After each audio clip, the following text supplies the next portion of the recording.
Hello guys, আসসালামু আলাইকুম। আশা করি আপনারা সবাই ভালো আছেন। আজকে আবার নতুন একটা রেসিপি নিয়ে হাজির হলাম। আর আজকে কচুরমুহি, আলু আর ডিম দিয়ে কিন্তু ঝোল করব। তো এই দেখুন, এখানে কিন্তু বন্ধুরা আমরা কচুরমুহি আর আলু নিয়ে নিয়েছি। এবার এগুলো আমি কেটে ধুয়ে পরিষ্কার করে নিব। তো এই দেখুন বন্ধুরা, এখানে কিন্তু কচুরমুহিগুলো ভালো করে কেটে ধুয়ে পরিষ্কার করে নিয়েছি। আর এবার এগুলো আমি কড়াইয়ের ভিতরে দিয়ে দিব।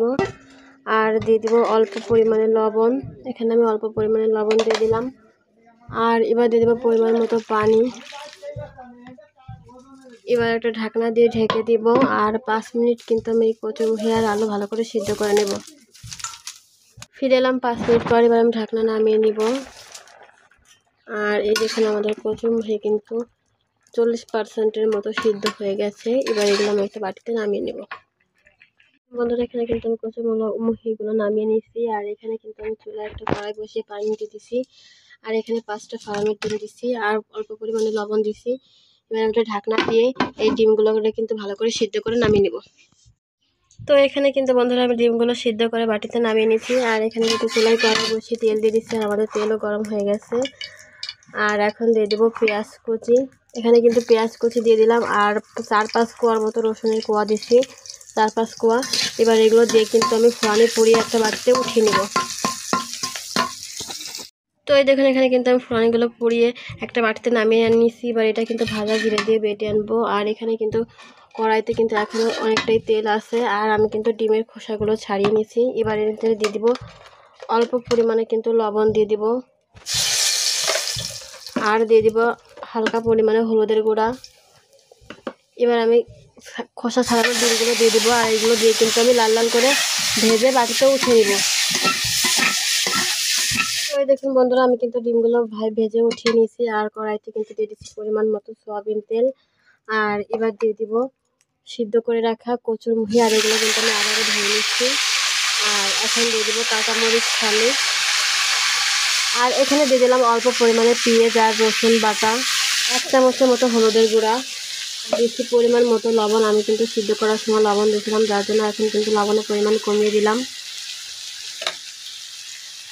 আর এখন কিন্তু দিয়ে দিলাম শুকনো মরিচের গুঁড়া। এবার এগুলো দিয়ে কিন্তু আমি ভালো করে কিছুক্ষণ কচুরমুহি আর মশলা সাথে ভেজে নেব। আমি কিন্তু বন্ধুরা দেখুন কিছুক্ষণ কিন্তু কচুরমুহি, আলু আর মশলা ভালো করে ভেজে নিচ্ছি। এবার দিয়ে দেবো পরিমাণ মতো পানি। এখানে কিন্তু আমি পরিমাণ মতো পানি দিয়ে দিলাম। এবার আমি নাড়া দিয়ে নেব। এবার আমি ঢাকনা দিয়ে ঢেকে দিব। আর 4 মিনিটের মতো ভালো করে কষিয়ে নিব। তো ফিরে এলাম 4 মিনিট পর। এবার আমি ঢাকনা নামিয়ে নেব। আর আমি একটু নাড়া দিয়ে নেবো। এই দেখুন, আমাদের কচুরমুহির পানি কিন্তু অনেকটাই কমে গেছে। আর এই দেখুন, আমাদের কচুরমুহি কিন্তু সিদ্ধ হয়ে গেছে। এবার আমি ভেজে রাখা ডিমগুলো দিয়ে দিব। আর আমি এই ডিমগুলো দিয়ে কিন্তু আরও 2 মিনিটের মতো ভালো করে কষিয়ে নেব।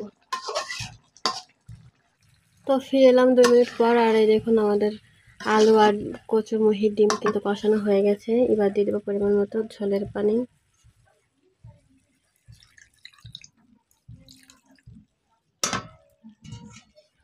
বন্ধুরা, আমি কিন্তু ঝোলের পানি দিয়ে দিয়েছি। আর এবার আমি এই ঝোলটাকে কিছুক্ষণ বলক উঠিয়ে নেব।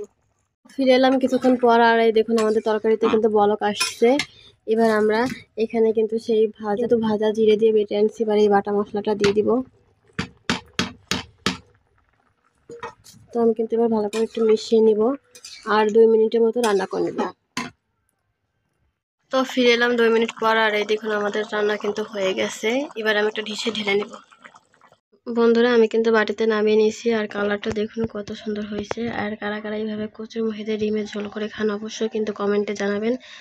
আর ভিডিওটা ভালো লাগলে like, comment, share and subscribe করবেন। ভালো থাকবেন। আল্লাহ হাফেজ।